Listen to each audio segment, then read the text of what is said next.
Hello at welcome ulit sa kusina ni Mrs. O. We're back in our kitchen. But for today, actually parang I'm still not yet over the holidays. Parang feeling ko we overindulge, di ba? Parang dami natin masyadong kinain. Pasko, no? So parang I still want to create something really simple. Anyway, today, you know, when you buy basil, di ba parang ang laki ng packaging. So, we bought this a few weeks ago. So yung tira-tira plus, we have a plant. Pero hindi naman masyado siya nabubunga, no? Parang ngayon, it's not the peak for some reason. So, I'm hoping dumami yung plant. Calling out to my plant na sana. So, basically, I know, nag-demo tayo ng sun-dried tomato and pesto. And I used the bottled pesto. And remember ko, when I was doing that feature or that episode, parang kanakwento ko na I used to make fresh, no? So, parang I just wanted to actually just show you paano ko ginagawa fresh. Eat it lang with pasta. Actually, it's my lunch na rin. Kasi nagugutom na ako. So, traditionally, when pesto was created, mortar and pestle siya, dinidikdik ng dinidikdik, the olden times. And then they use pine nuts. But of course, there are many variations. And di ko alam kung natatandaan niyo pa yung cashew nuts natin, buhay pa rin siya. Hindi pa rin po siya ubos. So, kaya kailangan, pinilit ko talaga ngayon mag-pesto para naman magamit pa rin natin si cashew nuts. Talagang napaka-long playing niya na, di ba? So, we will use this. But, since bukas na yung cashew nuts, I'm gonna toast it a little bit just to add another flavor and just to make sure na parang magising siya ulit, no? So, that's what I will be doing. Ang dami kong sinasatsat, pero napaka-iksi lang ng recipe na to. But right now, ubusin ko lang to kasi yung may iba dito na ref, burn na siya. Meaning, linagay namin siya sa pinaka-mataas na part ng ref, kaya medyo na-burn siya. So, when I say burn, nalanta. So, I'm just trying to get the good ones so we can do that. Oh, by the way, for this recipe, you would need a food processor. Of course, you can do the olden style, na ganon, or chop together, but then I highly suggest either a blender will work. I'm actually using an immersion blender, or you can use a food processor. You can also use the manual, yung ganito. You can use this, no? It's a manual one, but I'll use the electric. Let's go. After you make the pesto, tapos di ba naman gagawing sauce, you can actually keep it. It could be a basis for a lot of things. Parang you can use chicken pesto, diba, when you make things. So, may natitira pa rin. Kasi ang konti ng napitas naming basil. So, isip pa tayo ulit. Gagamitin ko itong recipe na to. Hindi pa tayo tapos sa cashew series. Ano, malamang. So, while that is roasting, so this is my immersion blender. Bago na siya. Thank you sa nagregalo sa akin ng Pasko. Thank you for my gift. Then, I'm just gonna put this. Put it, all the immersion blender. Put it all here.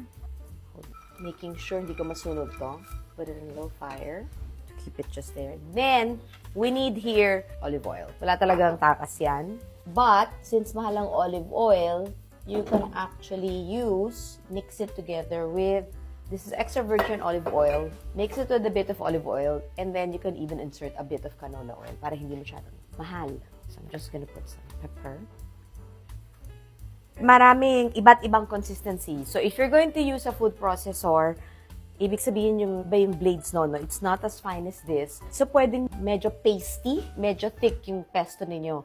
But since I'm using it naman for a pasta, I don't mind na medyo liquidy or not watery which means I'm gonna be adding a little bit more of olive oil. Huwag magtaka yung mga iba, bakit di siya masyadong thick? Because the one in the bottle was a little bit thick, right? Because probably, you know, it's in a food processor. But since we're doing it in a blender, it will be a little bit, the consistency will be a little bit light. So here, ang importante, ito. So I'm just gonna put some Parmesan cheese. So napaka-simple ng dish na ito. Okay, but then again, when I was in the restaurant, so for those who are in the restaurant business, and the pesto, of course, if you're gonna do the costing of this, it's very pure, no? Parang little bit of advice, no? It's very pure. So I turned off the pan, ha? Kasi maluluto pa yan, matutoast pa yan. Kung ano mo yung costing to, napakamahal. So, ang nagbibigay ng body or yung nagtithicken really is the cashew nuts.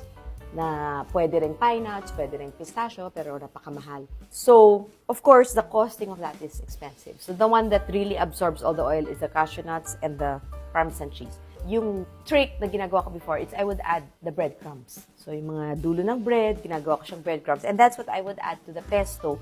Para sa ganun, para siyang may extender.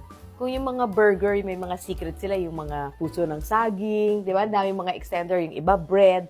So, I do that also in the pesto. So, huwag tayo masyadong judgmental. Kasi, I mean, really, if you're running a restaurant, talagang costing naman is everything. Masarap ka nga magluto, kung medyo lugi, kasi nga, hindi tayo marunong gumawa ng costing, mahihirapan mag-survive in restaurant. So, I will just finish this. Tapos, we'll make this into a pesto. Oops. Tapos, haluan ko ng konting olive oil para hindi ganun kamahal. You can also add olive pomace if you wish. Okay, habang pinifigure out natin yan, I will make my pasta para tamang-tama. When we make the pesto, luto na siya. I'm using Barilla, but you may use any. Actually, I would prefer it to be angel hair, but I don't have it. So I'm just gonna make a small batch because it seems like konti lang yung ating napitas. So there. May nangyayaring hindi natin naiintindihan sa olive oil at hindi rin mabuksan ni Ate Lina. Parang gusto ata talaga ng pesto maging mahal to. Puro pure extra virgin olive oil. Gusto niya ata mahal talaga siya, no? Hello, wag naman. Kaka-umpisa pa lang na 2025. Sarili ng buhay yung pesto. Dinidiktahan niya tayo na gusto niya mahal. I'm just covering it a little bit para mas mabilis mag-boil. So, this will probably take about 5 minutes or 6 minutes kasi we want it al dente. Yes! Okay, may buhay na siya. So, this is gonna be probably about another 6 minutes. We're ready to make it into a pasta. So, ganun lang siya. Kadali.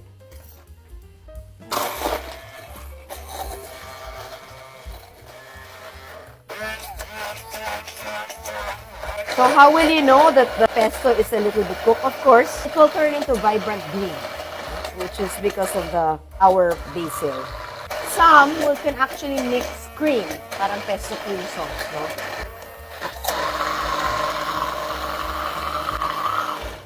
Ito pa yung pangpalakas. Sorry, ngayon ko lang na-figure out yung aking bagong toy. So, if you look at it, it's a little bit pasty. What I'll do is, para it's easier to blend, I'm just gonna add a little bit more of oil so it's easier for me. So, as you notice, napaka-konti ng nagawa because of konti lang yung ating basil. I just wanna make sure that na-crush na lahat ng ating cashew nuts. No? There you go. It's so simple, diba? So now, at this point, pwede ko na itong taguin sa ref. No? But, we're actually making it into a pasta today because we haven't had lunch. And we are hungry. So again, just to review, yung pesto natin, important components, the garlic. It's not a pesto without it. Basil. Your nuts, you can use cashew because it's more affordable than pine nuts and pistachio. Can you use pili nuts? To be honest, I haven't tried it, but I would imagine it will be more pasty kasi yung pili nuts, it's softer, no? So parang it will come out a little bit more pasty, so it might stick. And then Parmesan cheese. And if you wish, you can even add breadcrumbs, no? That's entirely up to you. But I would suggest for those na nagne-negosyo, yes, you should, no? Let me prepare this. So since may natira pa tayong cashew nuts, I'm just gonna chop it up so we can top it. Kasi nga, di ba sabi natin, yung theme natin for the next few episodes is ito lahat ng tira-tirang lulutuin natin sa next few episodes. Meron pang sinasabi, may reminder kung kailan siya mag-expire, kaya kailangan na namin gamitin ngayon na. Kasi malapit na tong date na to. So, we will use that later on. So, sa mga next ang shoot natin is tira. So, ganun talaga, di ba?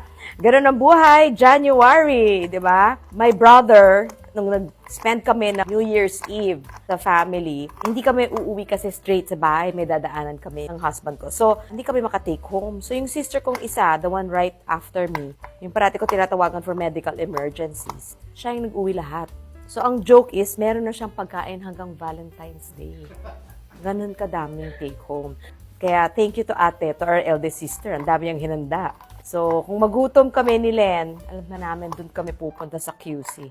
Sa sister ko kasi hanggang February na ang kanyang pagkain. But don't worry, nakakuha din kami ng aming share the following Sunday. So, yeah. Let's just leave it there. I'm just gonna put a little bit of water from where the pasta was. Just to reconstitute yan. There. And then I'm just gonna add a little bit of my pesto. Okay. Tapos, of course, as you can see kanina, wala pang seasoning. The saltiness was probably gonna come from a little bit of the Parmesan cheese. So I'm just gonna do that. And then a little bit of pepper. So we're just gonna mix it. So gusto ko lang makonting liquid para continue pa maluto yung pasta pag landing niya dito. Ano ba yung term ko? Landing. Sandali. Ito muna. So yan. You have to remember, when we did our pesto kanina, hindi pa luto yung garlic, diba? So it might be a little bit too matapang for the others or a little bit spicy. That's the reason why I needed to do this. Because I want it to be just a little bit of milder. Mag-garlic siya, pero we still want the mild, no? So I'm just gonna add more pesto because why not? It's my lunch, diba? So for this, like for some people, they will actually add some cream if they wish, no? Let me just add a bit of more salt. Para lang. So if you notice, nagdidikit-dikit na siya. Nakita niyo siya. It's clumping together simply because nag-melt yung Parmesan cheese. What I was really trying to do with this thing that I did last minute, it's actually to cook our garlic a little bit. Yan. And then I'm just gonna add a bit of Parmesan cheese. Dapat tong expiration, March pa. Okay. Safe. Hindi ko alam kung habit ninyo, but that's my habit every time it's January. Don't you go through yung closet ninyo, ano yung mga damit na hindi nyo na ginagamit, yung mga, di ba, sa cabinet na malapit nang mag-expire na canned goods, no? So we're just gonna do a plating on this one. Dahil simple yung dish, aartehan ko ng konti. And I'm just gonna add my nuts. Meron pa akong tirang white cheese from December na out of stock ang kesong puti. Kaya, ito yung parang French cheese. Tagal niya maubos talaga. As in, wala siyang packaging na maliit. So what I do is, I use it once in a while. Nakailang na kami, hindi pa rin siya nauubos. Ano na lang to ha, this is my lunch, pero since binavlog ko na rin, atehan ko lang yung plating. Pero sa totoong buhay, nakain ko na yung diretso. I'm just being true, para lang may kulay. Sayang naman, magbo-beauty shot pa. Diba? Akala mo naman may kasama akong mag-lunch. Mag-isa lang naman ako magla-lunch. Diba? And then, I still have this. Somebody gave us Parmesan cheese block. So, yeah. Oh my gosh. I'm so excited to have my lunch. So, there. Para maganda lang sa picture. Okay. Here is our simple homemade pesto with cashew nuts. Kung anong kesong natitira, nilagay ko na dyan. Then, I just added some tomatoes for color for my lunch. Vegetarian, wala siyang karne, wala siyang seafood, so friendly for vegetarians, diba? Baka may mag-correct sa akin. Kaso olive oil, olive oil ginamit ko, hindi animal fat. Except my dairy, no? I have cheese. So for those who are really pure vegetarian, there's dairy. But for those na medyo nagkapababa ng triglycerides or whatever, pwede naman dahil olive oil. And it's all pesto. So please enjoy our simple pesto pasta made with cashew nuts. Let's eat! See you here again at Kusina ni Mrs. O.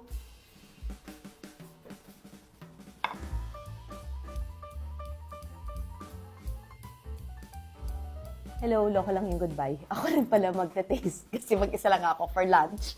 Okay, tikman na natin.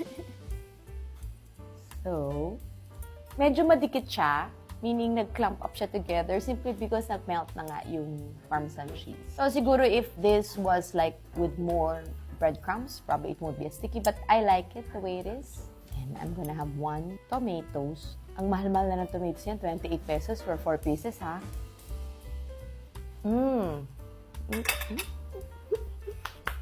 So good.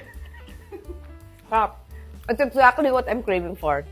Simple, straight dish, yung hindi complicated yung lasa. Perfect dish. Kasi wala pa ako sa mood kumain ng over after the holidays. Ito na talaga to. Bye. And see you soon here at Kusina ni Mrs. O.